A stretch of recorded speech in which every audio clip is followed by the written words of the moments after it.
What ADL already knew as a result of its peer diversity programs was that bringing high school students together before they've entered the adult world and before polarization has actually taken root helps them get to know each other as individuals and not just as members of a religious, racial, or ethnic group. What's unique about the Youth in Unity program is that it goes beyond appreciation of diversity, which is very important, but it also actually encourages unity across ethnic lines.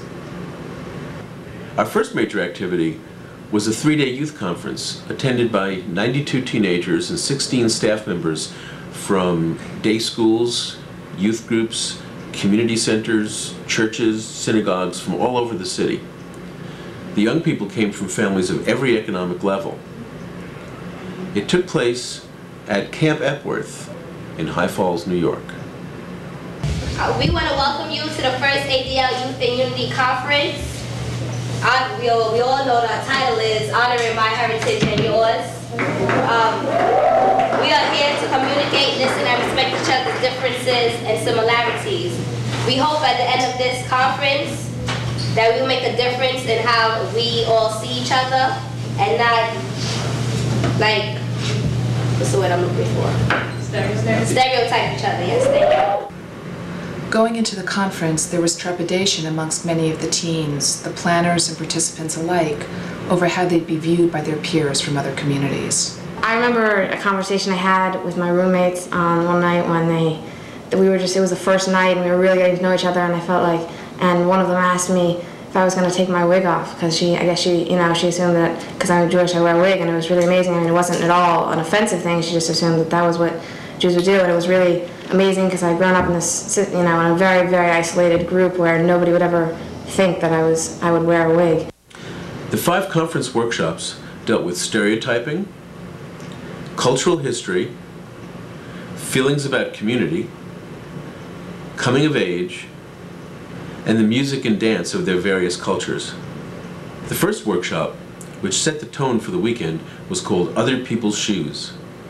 Basically, what we're trying to get out of this workshop or project is for everybody to realize what it's like to be actually in other people's shoes, what it's like to be aware of other people's feelings. What it's like to be Dominican, what it's like to be Puerto Rican, what it's like to hear things and know, oh, if I say that, I'll be offending them because I know that it's said about them, so I shouldn't say that at all. So it's just trying to teach them. Bring precaution.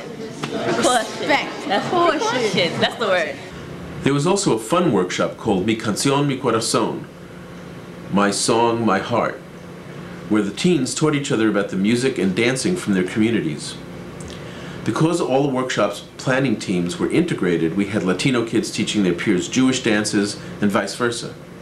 When I first met them, when I was planning, I didn't know them that well, and I was a little intimidated because they had their whole group and everything. But by the end, I'm the same as them, that we all realize. And I think that's what this project ADL is for, so you could get to know people. They bring us together, we're friends, so we could be friends and get to know each other, and then we could expand it throughout the world. And so we could bring the world together and show each other our differences and celebrate. Although there were 3 distinct races and cultures there, and other cultures too, it was a collective group of people. Not, all right, there's the black people over here, the Jewish people think this, the Latin people think this. It was all one thing. What's up, Ben? This is Flacco. He's my friend. We met at the conference. My boy Ben.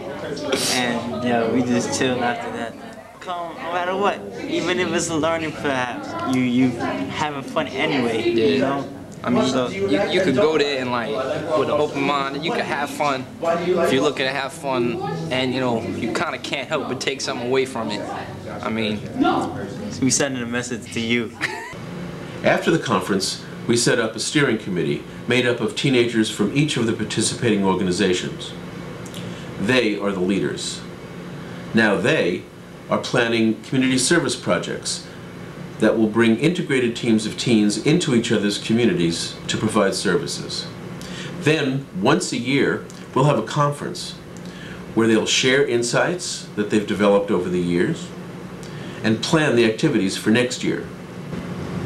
I was gonna say, I wish that like everybody would have it was mandatory for them to go to something like this, because even if we all went there and it changed us so much inside that we can go out and I can finally talk to this person of different culture and this person, that doesn't mean they're still willing to talk to me, you know? As much as I've changed inside, the world still hasn't changed. If everybody else was to see the same things that I saw at this concert and the friendships that I saw and you know, just the acceptance of everybody else that went on during this conference, I mean, they would be amazed too. And if everybody could do something like this, this world would be a much better place and people will be a lot more accepting of everybody else in this world. This project is only in its infancy. Almost 100 young people attended the conference in April, and they then went home to their neighborhoods and their communities, and they talked about what they'd learned.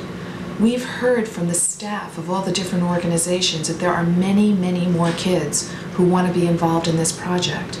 The potential for this thing is huge.